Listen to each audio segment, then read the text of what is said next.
Chapter 4 is the final chapter in the talent and team section of leading organizations, and it focuses on how do I create a high-performing leadership team. Really, it's tying together the principal components of what we covered in chapters 1 through 3 and added a few important elements so that we can transition into actual performance and not just theory. Let's briefly review the concept of spiky versus well-rounded individuals. Now take a team member who's spiky. A team member who's spiky has certain core strengths, and they are very strong in a handful of areas. And what you can do, you can couple this team member who has these few core strengths with other team members that have slightly different strengths. And so what you can do, if you combine your team members correctly, the right team members in the right environment, by layering them together, what you'll see is that they can cover more area and they perform as a more effective team than simply a well-rounded individual.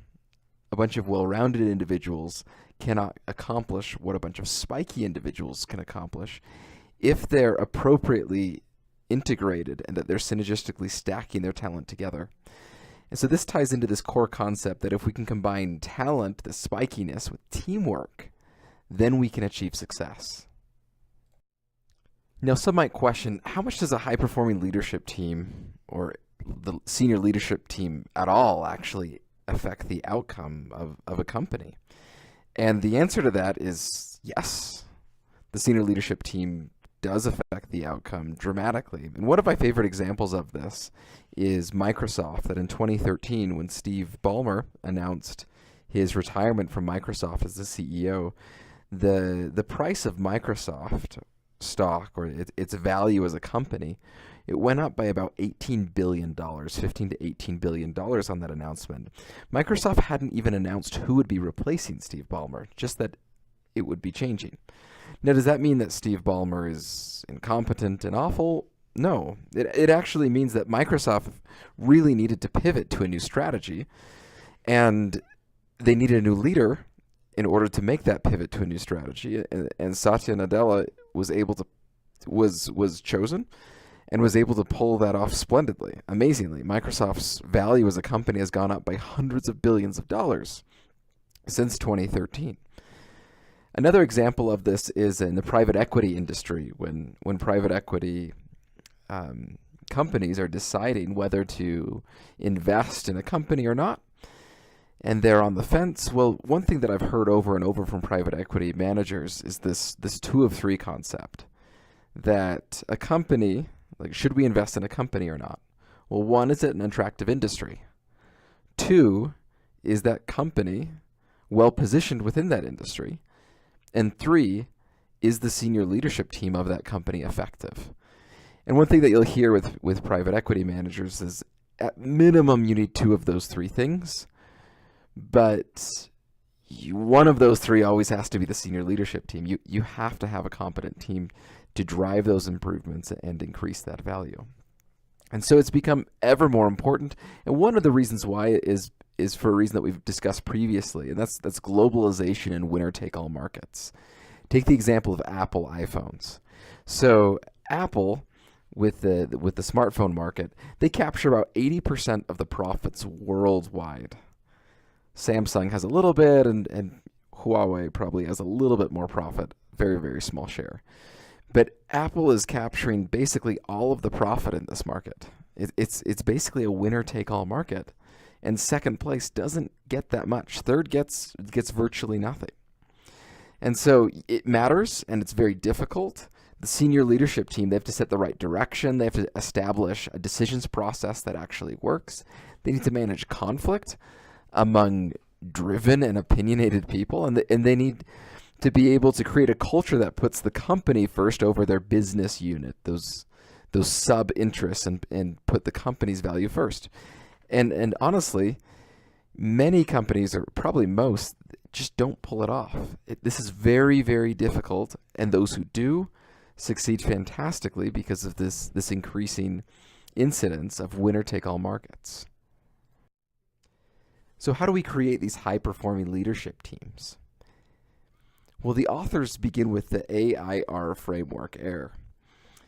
And it begins with alignment, which they define as shared goals and assumptions about the business and shared beliefs about the purpose of the team in relation to achieving these goals.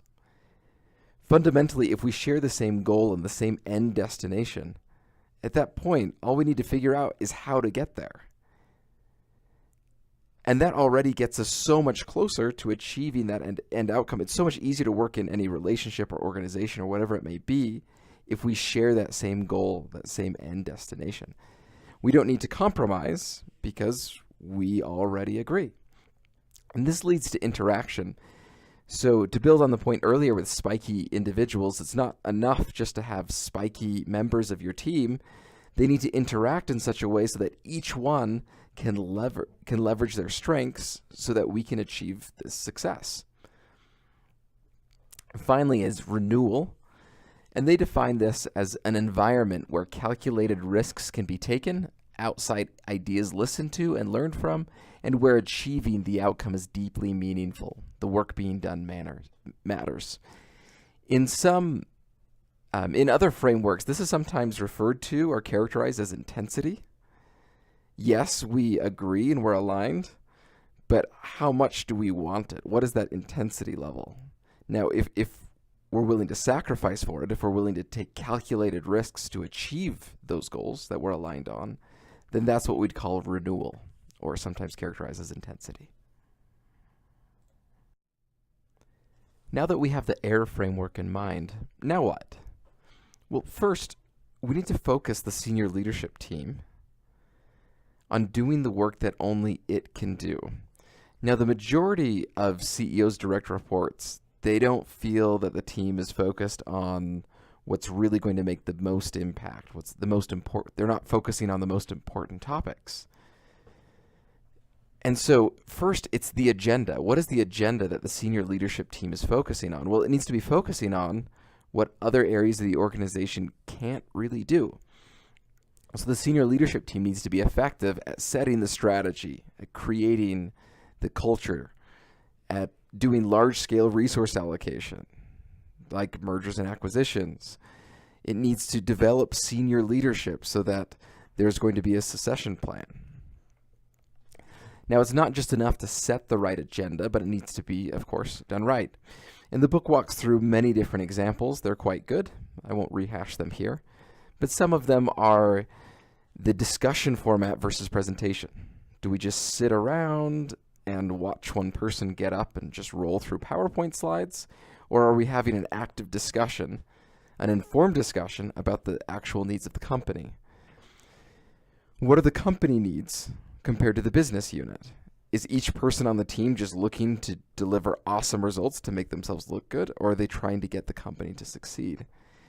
Are we having very honest but confidential team-only discussions that stay in the room so that hard topics can be discussed and hashed out without fear of political reprisal?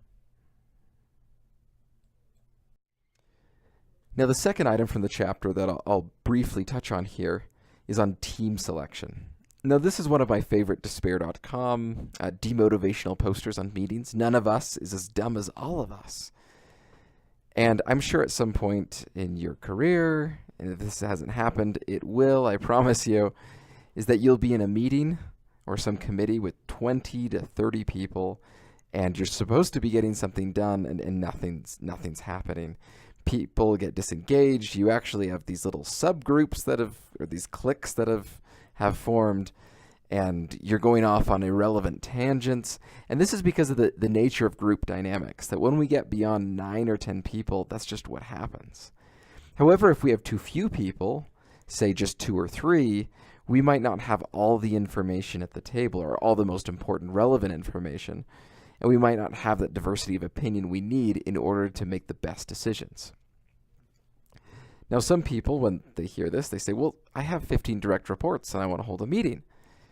Well, job title is not membership. And this is a great line from the chapter, which just because you have a job title doesn't mean you have a membership in that committee. Now, that's kind of not true for certain regulatory or for compliance reasons. Certain people have to be at certain meetings.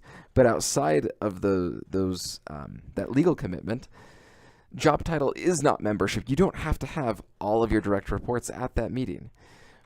You could have multiple teams that focus on their individual purposes of that team. And that's just fine. You have multiple teams of 5 to 8 people, 6 to 10 people that are focused on what they're trying to accomplish within that committee.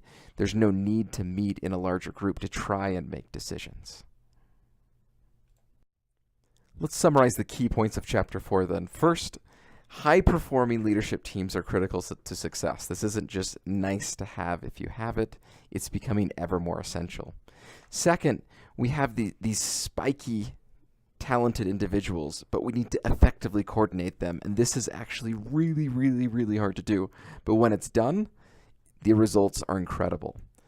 So how can we do that? Well, let's utilize the AIR framework of alignment, interaction, and renewal, and keep that in our minds in order to assess and create our game plan. And recognize that time is precious. The senior leadership team needs to focus on the essential items that are going to drive the success of the organization. And of the senior leadership team, the different teams that you have, who is on which teams or which committees, don't let just the structure dictate who is on the team. The purpose of this committee is X, and the people that we need to achieve X that need to be in the room are these people. And that should stay at most 10 in order to stay effective.